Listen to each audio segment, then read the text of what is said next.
Welcome to slice of my day just for you day 11. ಇನ್ನೂ voice ಸರಿ ಹೋಗಿಲ್ಲ, ಆದರೆ ಫೀಲಿಂಗ್ ಲಿಟಲ್ ಬೆಟರ್. ಸೊ ಇವತ್ತು ಕೂಡ ಬೆಳಗ್ಗೆ ಜೇನುಗೆ ಪೊಟೆಟೊ ಮತ್ತು ಬೇರೆ ಬೇರೆ ತರಕಾರಿಗಳನ್ನೆಲ್ಲ ಬೆಳೆಸಿ ಸಿಂಪಲ್ಲಾಗಿ ಬ್ರೇಕ್ಫಾಸ್ಟ್ ಮಾಡಿದೆ. ಅದೇ ಬ್ರೇಕ್ಫಾಸ್ಟ್ ನನಗೂ ಕೂಡ. ಆ್ಯಂಡ್ ತುಂಬ ಡಿಹೈಡ್ರೇಷನ್ ಅನ್ನಿಸ್ತಾ ಇತ್ತು, ಹಾಗಾಗಿ ತುಂಬಾ ನೀರು ಕುಡಿಯೋದು, ಎಳ್ನೀರು ಕುಡಿಯೋದು ಮಾಡ್ತಾನೇ ಇದ್ದೀನಿ. ಆಲ್ಸೋ ನಿನ್ನೆ ಬುಕ್ ಓದೋಕ್ಕಾಗಿಲ್ಲ, ಸೊ ಎರಡದ್ದು ಸೇರಿಸಿ ಇವತ್ತು ಅಟ್ಲೀಸ್ಟ್ 30 ಪೇಜಸ್ ಕವರ್ ಮಾಡಬೇಕು. I don't know. ಆಲ್ಸೋ ಇವತ್ತು ಸಿಕ್ಕಾಪಟ್ಟೆ ಬ್ಯುಸಿ ಡೇ. 3 ಈವೆಂಟು ಒಂದೇ ದಿನ ಇಟ್ಕೊಂಡ್ಬಿಟ್ಟಿದ್ದೀನಿ. ಇವತ್ತು RR ನಗರ್ ಲೈಕ್ ಬನಶಂಕರಿ ಹತ್ರ NHPPS ಸ್ಕೂಲ್ನ ಒಂದು ಆ್ಯನ್ಯುವಲ್ ಡೇ ಇತ್ತು. ಸೊ ಅದನ್ನು ಅಟೆಂಡ್ ಮಾಡಿದೆ.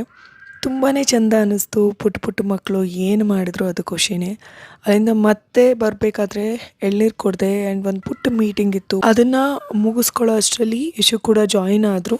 ಸೊ ನಾನು, ಯಶು, ಜೇನು ಎಲ್ಲರೂ ಸೇರಿ ಈ ದೀಪಾವಳಿಗೆ ಆ್ಯಂಡ್ ಸುಮ್ಮನೆ ಒಂದು ಫೋಟೋಶೂಟ್ ಮಾಡಿಸೋದು ತುಂಬ ದಿನದ ಪ್ಲ್ಯಾನ್ ಇತ್ತು. ಸೊ ಇವತ್ತು ಅದನ್ನು ಕೂಡ ಮುಗಿಸಿದಾಯಿತು. ಮನೆಗೆ ಬಂದಾಗ ಸಿಕ್ಕಾಪಟ್ಟೆ ಟಯರ್ಡ್. ಇವತ್ತು ಎಕ್ಸಸೈಸ್ ಕೂಡ ಮಾಡೋಕ್ಕಾಗಲಿಲ್ಲ. ಇವತ್ತಿನ ದಿನ ಹೀಗಿತ್ತು. ನಾಳೆ ಸಿಗ್ತೀನಿ.